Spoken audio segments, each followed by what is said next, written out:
Hello everyone. आज हम करेंगे क्लास 12th का एक और टॉपिक इंटीग्रेशन का, इंटीग्रेशन बाय पार्शियल फ्रैक्शन। 7.4 तक हम करके आ चुके हैं, यानी पर्टिकुलर इक्वेशंस वगैरह के हम इंटीग्रेशन सीख आए हैं। अब ये नेक्स्ट टॉपिक है। जैसा कि मैंने आपको शुरू में ही बताया था कि 3 मेजर टॉपिक्स होते हैं, सब्स्टिट्यूशन मेथड और पार्शियल फ्रैक्शंस और इंटीग्रेशन बाय पार्ट्स। सो ये सेकंड मेजर टॉपिक है हमारा। इसको सीखने से पहले हमें 8th 9th 10th और थोड़ा सा 11th का, वो कोशिश करूंगा मैं ना बताऊं, ठीक है, पार्ट्स रिवाइज करने पड़ेंगे। जो भी 11th का बाइनोमियल होगी अगर देखेंगे, अगर उसकी ज़्यादा ज़रूरत पड़ेगी तो बात करेंगे, नहीं तो नहीं करेंगे, ठीक है। हाउएवर, अगर आपको याद हो कि एक इक्वेशन पॉलिनोमियल कब बनती है, ठीक है, अगर आप ये देखेंगे, सिंपली बात करते हैं x² plus x plus 3, let's say. सो अभी ये एक पॉलिनोमियल है, ठीक है, हमें पता है पॉलिनोमियल विद 3 टर्म्स। ऑल्दो ये क्वाड्रेटिक है एक हमारे पास, ऐसा कर लेते हैं तो चलिए इक्वेशन बन गई है, क्वाड्रेटिक इक्वेशन है, ठीक है, लेकिन पॉलिनोमियल भी है। इतनी बात हमें पता है, 8th में हमने सीखा है। और इसकी डिग्री क्या है? 2 डिग्री का हमें पता है कि degree is the highest power of an equation. Okay, so this is called a polynomial with degree 2। इसी तरह से 3 4 5 6 कुछ भी आ सकता है। इसके बाद हमने 8th क्लास में पढ़ा था रैशनल फंक्शंस। रैशनल फंक्शंस क्या होते हैं? रैशनल फंक्शन होते हैं कोई भी रैशनल नंबर, 3/5 ये एक रैशनल नंबर है। रैशनल फंक्शंस क्या होंगे? अगर f of x upon g of x है तो where g of x should not be equal to 0, ये भी बात आपको पता है, ठीक है। So this becomes a rational function. ये रैशनल नंबर है और ये रैशनल फंक्शन है, ठीक है। ये मत सोचिएगा सर आप क्या बता रहे हो, ये तो सारी चीजें हमें पता है। आई नो आपको पता होंगी, लेकिन फिर भी करनी जरूरी है। अब जो चीज मैं आपको बताने जा रहा हूं वो शायद आपके ध्यान में ना हो, ठीक है। जैसे कि हमने रैशनल फंक्शन देखा f of x upon g of x, और where g of x is not equal to 0। मुद्दा ये है कि अगर if degree of f of x is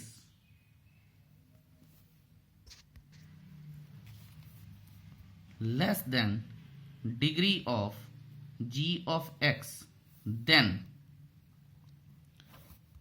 it is called a proper rational function.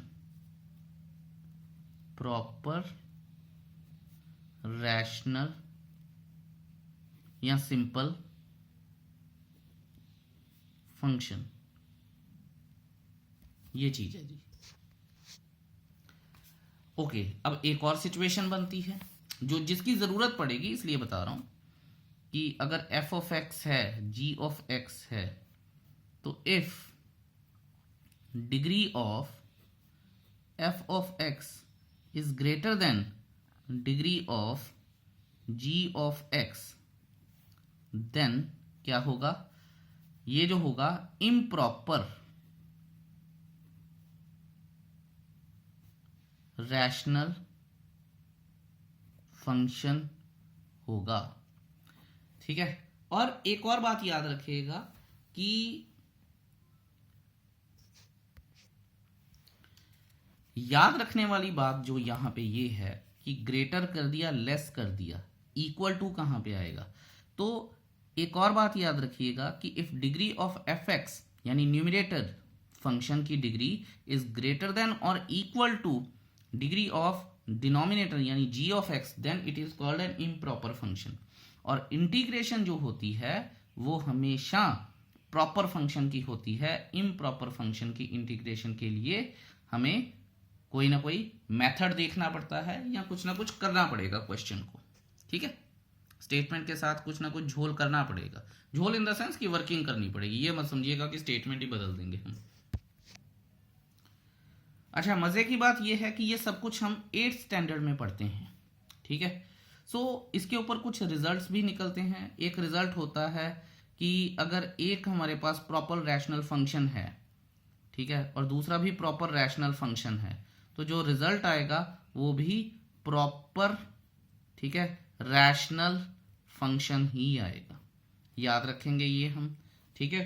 सो ये नहीं हो सकता कि एक प्रॉपर है दूसरा भी प्रॉपर है तो रिजल्ट जो है इम्प्रॉपर आ जाएगा, ठीक है। डिग्री हमेशा हमेशा सेम रहेगी, याद रखेंगे हम बात, ठीक है। चलिए अब नेक्स्ट पेज पे आते हैं और देखते हैं कि हम और क्या क्या सीख सकते हैं।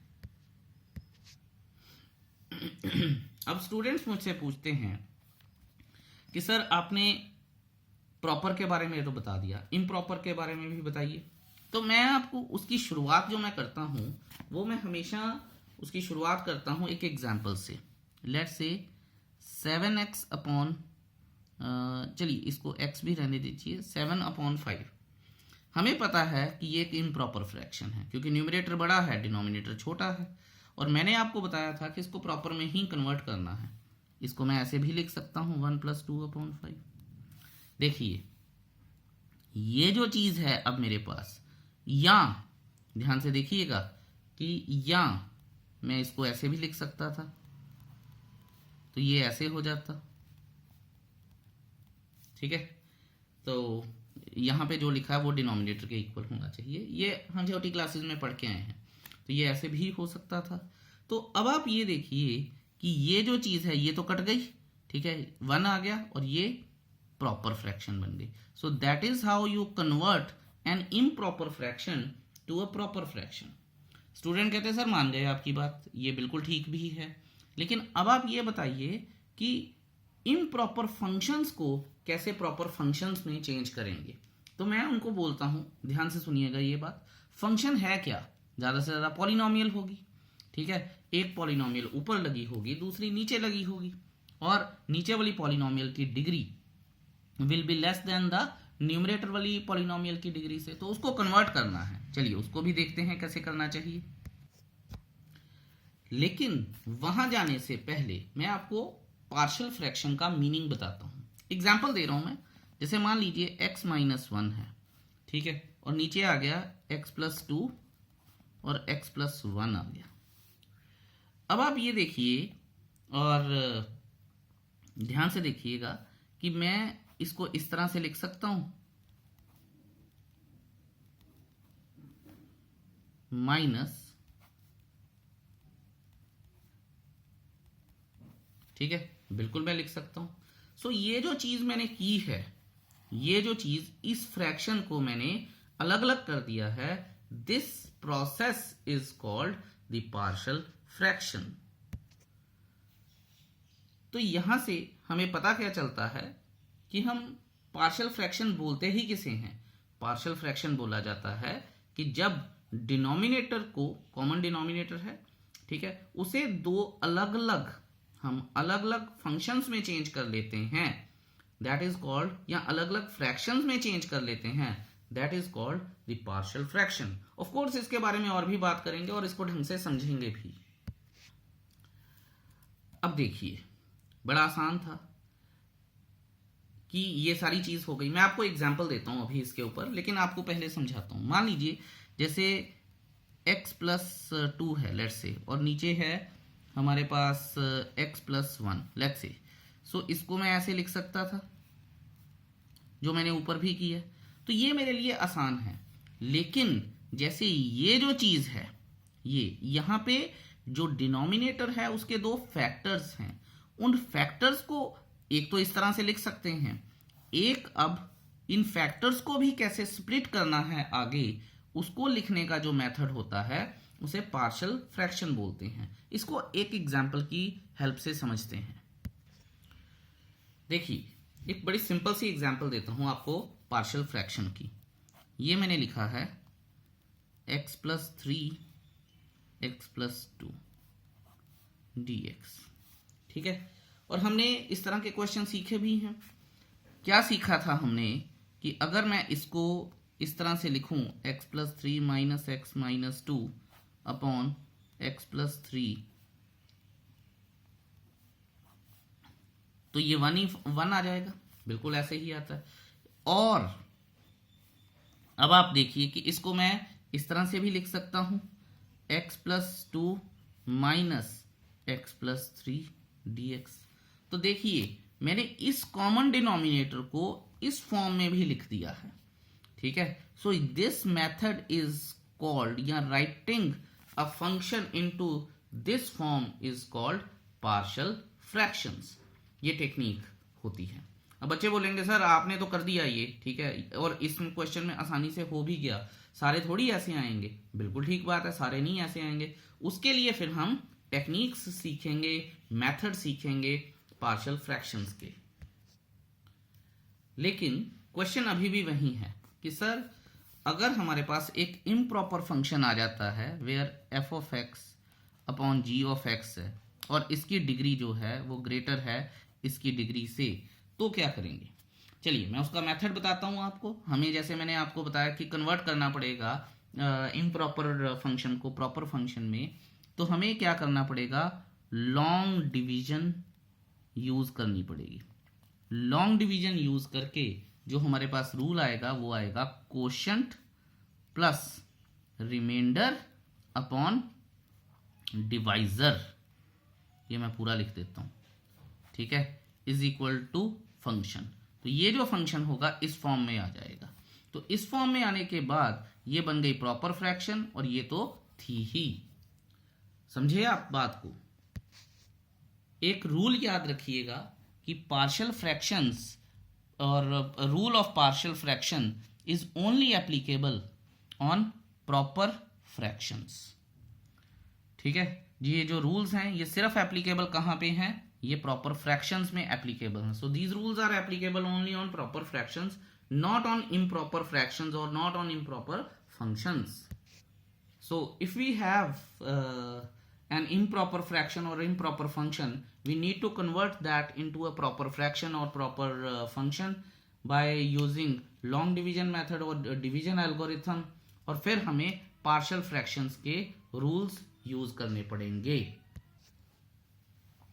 चलो जी, काफ़ी सारी बातें हमने की हैं, काफ़ी सारी और भी करेंगे, लेकिन थोड़ी सी बुक की हेल्प लेते हैं और आपको कुछ चीज़ों के बारे में अवगत करवाते हैं। एक बात का आप खास ख्याल रखिएगा कि हमारे पास ये जो 5 फॉर्मूले हैं नॉर्मली यही यूज़ होते हैं। ऐसा नहीं है कि यही मतलब इनके अलावा नहीं कुछ हो तो सकता है, लेकिन नॉर्मली ये होते हैं, ठीक है। अच्छा, यहाँ पे आप देखिए कि उन्होंने लिखा है फॉर्म्स ऑफ रैशनल फंक्शंस और उन्होंने लिखा है फॉर्म ऑफ पार्शियल फ्रैक्शन। कहने का मतलब ये है कि रैशनल फंक्शन अगर आ जाए तो उसे पार्शियल फ्रैक्शन में चेंज कैसे करते हैं, ध्यान दीजिएगा, ठीक है। बहुत आराम से डिस्कस करके हम करेंगे। ये देखिए ऊपर एक लीनियर फंक्शन है। मैं आपको बता दूं कि ऊपर कुछ भी हो, ठीक है, सिर्फ हमें ये बात चेक करनी है कि ये प्रॉपर फंक्शन होना चाहिए। देखिए ऊपर लीनियर है, नीचे क्वाड्रेटिक बन रही है, तो इसका मतलब डिनोमिनेटर की degree is greater then numerator की डिग्री। इसका मतलब ये प्रॉपर फ्रैक्शन है। अब उसे प्रॉपर पार्शियल फ्रैक्शन में कैसे चेंज करेंगे वो देखते हैं।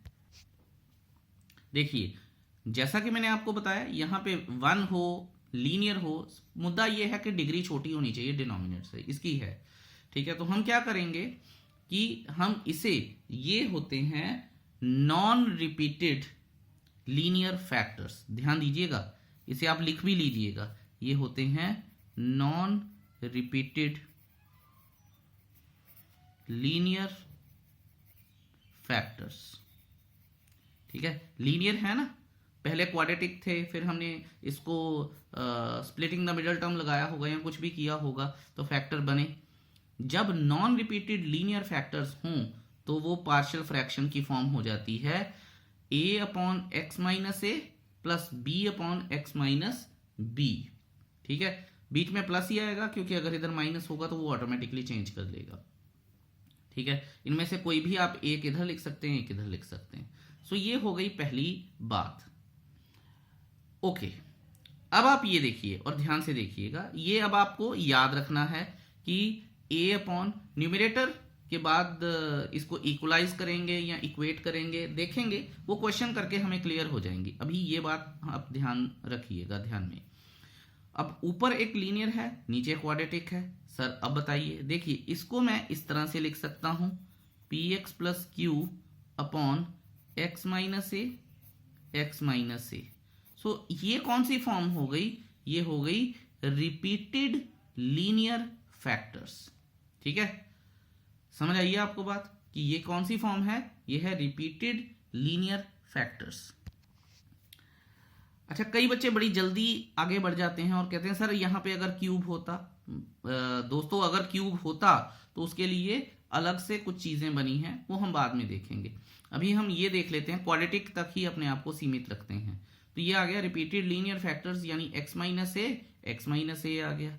ठीक है, सो ध्यान दीजिएगा, a upon x minus a plus b upon x minus a का होल स्क्वायर, ये मैं आपको दोबारा बता रहा हूं, ये क्वाड्रेटिक है। अगर हमारे पास लीनियर रिपीटेड लीनियर फैक्टर्स हों, यानी एक्स माइनस ए का होल स्क्वायर आ जाए या एक्स प्लस ए का होल स्क्वायर आ जाए, आइदर विच वे, ठीक है, तो उसके लिए हम उसको पार्शियल फ्रैक्शन में कन्वर्ट करेंगे, a upon x minus a plus b upon x minus a का होल स्क्वायर। ठीक है, और आप ये देख भी लीजिए, क्योंकि डिनोमिनेटर हमें सेम रखना है। डिनोमिनेटर अगर मैं सेम रखूंगा, इनका आप एलसीएम निकालेंगे तो यही आएगा, यहां पे भी आप एलसीएम निकालेंगे तो यही आएगा। अब देखिए और ध्यान से देखिएगा, डिनोमिनेटर की बात करते हैं, ये डिनोमिनेटर है। तो बच्चे बोलते हैं सर ये तो क्यूबिक इक्वेशन है। बिल्कुल है। अगर हमारे पास नीचे क्यूबिक इक्वेशन आ जाए, ठीक है, या क्यूबिक पॉलिनोमियल आ जाए और ऊपर क्वाड्रेटिक पॉलिनोमियल हो, तो क्या करना है? और ये क्या है? ये नॉन रिपीटेड लीनियर फैक्टर्स होने चाहिए। ठीक है, अगर ये नॉन रिपीटेड लीनियर फैक्टर्स हैं तो क्या आएगा? A upon x minus a plus b upon x minus b plus c upon x minus c. ठीक है जी, जस्ट मैं आपको बता रहा हूं और आप याद भी रखेंगे, कोई दिक्कत नहीं होने वाली है आपको। अब आप ये देखिए कि अगर हमारे पास ऊपर क्वाड्रेटिक पॉलिनोमियल है, नीचे एक तो आ रहा है रिपीटेड लीनियर फैक्टर, ठीक है, एक्स माइनस ए हो जाएगा ना, और एक आ रहा है नॉन रिपीटेड लीनियर फैक्टर यानी एक्स माइनस बी। तो हम क्या करेंगे? बहुत ध्यान से देखिएगा, ठीक है, इन चीजों को, a upon x minus a plus b upon x minus a का whole square plus c upon x minus b. ठीक है, ए बी सी कहां से आ रहे हैं ये आपको पता चल जाएगा थोड़ी देर में। ठीक है, डिस्टर्ब मत होइएगा इस बात से।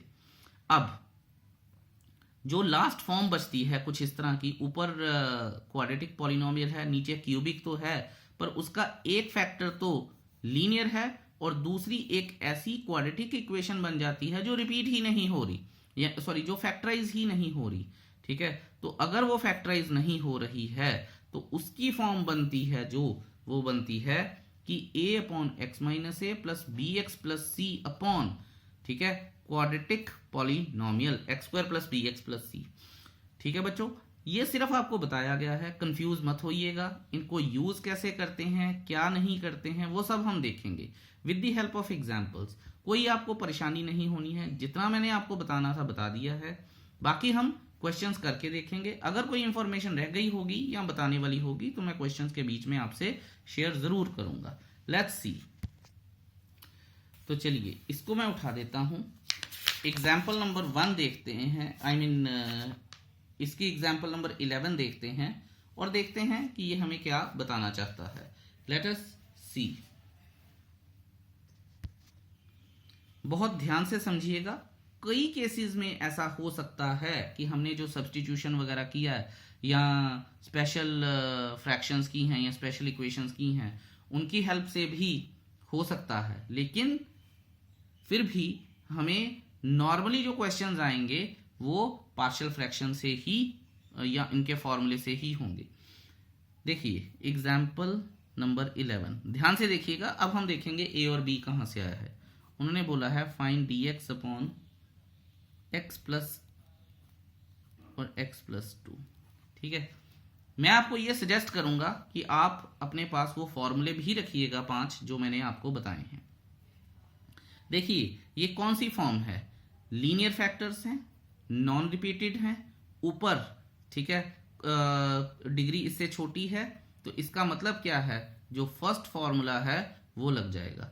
ठीक है, मैं ये कौन सी फॉर्म है, ये है p x plus q upon x minus a x minus b. ठीक है, तो मैं यहाँ पे, ये तो सिर्फ आपको बताने के लिए है, अब मैं लिखूंगा यूजिंग। ठीक है, बहुत ध्यान से अब देखिएगा कि यूज क्या करना है और किस तरह से करना है। मैं इंटीग्रेशन का साइन नहीं लगाऊंगा। ठीक है, using p x plus q upon x minus a into x minus b is equal to a upon x minus a plus b upon x minus b. ध्यान से देखिएगा, अब जब मैं करूंगा तो मैं इंटीग्रेशन का साइन भी नहीं यूज करूंगा नाउ। ठीक है, ये जो मेरे पास फंक्शन है ये वाला मैं लिख लूंगा 1 upon x plus 1 x plus 2 is equal to 1 upon x plus 1 plus 1 upon x plus 2। समझ आइए आपको बात, बिल्कुल आ गई है। अब आप ये देखिए और बड़े ध्यान से देखिएगा। ठीक है, जगह कम है फिर भी मैं कोशिश करूंगा यही करने की। 1 upon x plus 1 x plus 2 is equal to, ठीक है, यहाँ पे ए और बी लिखना चाहिए, मुझे गलती थी। ए इंटू एलसीएम ले लूंगा मैं, एक्स प्लस 1 एक्स प्लस 2। ठीक है, यहाँ आ जाएगा x plus 2 plus b into x plus 1। ये और ये कट गए। अब आप ये देखिए, अगले पेज पर मैं जब जाऊंगा तो मैं लिखूंगा 1 is equal to x plus 2 into a plus b into x plus 1। तो चलिए फटाफट से लिखते हैं हम यहाँ पे 1 is equal to a into x plus 2 plus b into x plus 1। अब जो मैं आपको बताने जा रहा हूं वो एक शॉर्टकट है इस तरह के लंबे क्वेश्चंस को करने का। एनसीईआरटी कभी नहीं बताएगी ये चीज़। ठीक है, वो बोलेंगे कि आप इनको सॉल्व करो और फिर करो। ठीक है, पहले मैं आपको इसको एक लंबे तरीके से ही सॉल्व करके बताता हूं, उसके बाद इसका शॉर्टकट बताऊंगा। तो ध्यान रखिएगा, यहाँ पे मैं स्टार्ट लगा रहा हूँ, यहाँ से एक लंबा मेथड जो एक्चुअल में कैसे होता है वो बता रहा हूँ। ठीक है, a x plus 2a plus b x plus b. ठीक है, ओके। अब मैं यहां लिख लूंगा a प्लस बी और क्या आ गया जी, x कॉमन आ गया, प्लस 2a प्लस बी। अब आप ये देखिए कि मैं यहां पे 0x प्लस 1 लिख दूं, और अगर मैं, क्योंकि ऑर्डर्ड पेयर्स हैं ये वैसे भी, तो अगर मैं इनको इक्वेट करूं, ठीक है, इक्वेट करूंगा तो a प्लस बी क्या आ जाएगा, 0 आ जाएगा। ठीक है, और a is equal to minus b आ जाएगा। फिर मैं लिखूंगा 2a plus b is equal to क्या आएगा, 1 आएगा। ठीक है, अब मैं क्या करता हूं, b की जगह पे, a की जगह पे माइनस बी डाल देता हूं, तो minus 2b plus b is equal to 1 आ गया। So minus b is equal to 1 आ जाएगा और b is equal to minus 1 आ जाएगा। और इसी तरह से अगर b माइनस 1 आ गया तो a कितना आया, a तो फिर 1 आया ना, इज इट। ये तो चलिए एक काम था, आपने कर भी लिया, लेकिन कई बार ये चीजें इतनी ज्यादा लंबी हो जाती हैं कि बच्चों को शॉर्टकट सिखाना जरूरी होता है। रादर देन मैं आपको वहां पे बताऊं शॉर्टकट, मैं आपको अभी ही बताऊंगा। ठीक है, यहां से दोबारा वापस आते हैं और इस चीज को मैं स्टार लगा के दोबारा लिख लेता हूं। 1 is equal to a x plus 2 plus b x plus 1, ये लिख लिया मैंने। ओके, अब आप ये देखिए कि सबसे पहले लेट्स से एक एक की वैल्यू निकालनी है। अच्छा, ये हमेशा नहीं ये चीज यूज होती, कई कई बार हमें थोड़ा सा लंबा काम करना पड़ जाता है, लेकिन most of the times it helps you out. देखिए, अगर मैं x को -2 पुट कर लूं, यहां मैं 0x लिख लेता हूं। अगर मैं x को -2 पुट कर लूं तो ये पूरा 0 बन जाएगा, ये अगर पूरा 0 बन जाएगा तो यहाँ पे, और मुझे लिखना भी नहीं है कि for x is equal to -2, simple, ठीक है। हमें पता होना चाहिए कि x को -2 पुट कर रहा हूँ मैं। 0 into -2 plus 1 is equal to a into -2 plus 2 plus b into -2 plus 1, ये आ गया हमारे पास। तो ये 0 बन गया, ये भी 0 बन गया। 1 इज इक्वल टू -b बन गया और b इज इक्वल टू -1 बन गया। बच्चों ये अभी करने में शायद आपको थोड़ी तंगी होगी, but you take my words, इससे ज्यादा आपको आसान मेथड मिलेगा नहीं। और अगर आप इसे प्रैक्टिस नहीं करेंगे तो पेपर में you will definitely going to struggle. अब आप ये देखिए, मैंने b की वैल्यू निकाल ली, ठीक है। x की वैल्यू को कभी नहीं सोचना कि x की वैल्यू क्या थी, और दूसरी बार सेम x की वैल्यू सोचनी भी नहीं है। अब आप ये देखिए कि अब यहां x -1 होना चाहिए, ठीक है। नाउ अगर x -1 होना चाहिए तो 0 into -1 plus 1 is equal to a into -1 plus 2 plus b into -1 plus 1, ये 0 ये 0, 1 इज इक्वल टू a आ जाएगा, क्योंकि 1 आ जाएगा, तो a इज इक्वल टू 1। आप देख लीजिए, a 1 था, b -1 था, और हो गया क्वेश्चन। मतलब हमने फ्रैक्शंस a और b की वैल्यू निकाल ली है, जो बड़ी ज़रूरी थी हमारे लिए समझनी। आई होप आपको ये चीज़ क्लियर हुई है। और अब आप ये देखिए कि नाउ ध्यान से देखिएगा, हमारे पास फ्रैक्शन जो थी, मैं फ्रैक्शन लिख रहा हूँ, इंटीग्रेशन नहीं लिख रहा हूँ, बाद में लिखूंगा। 1/x plus 1 x plus 2 is equal to a और b था हमारे पास। a क्या है 1/x प्लस 1 प्लस b क्या था -1/x प्लस 2। अब मैं करूंगा नाउ इंटीग्रेशन का साइन लगाऊंगा, ये dx आ जाएगा।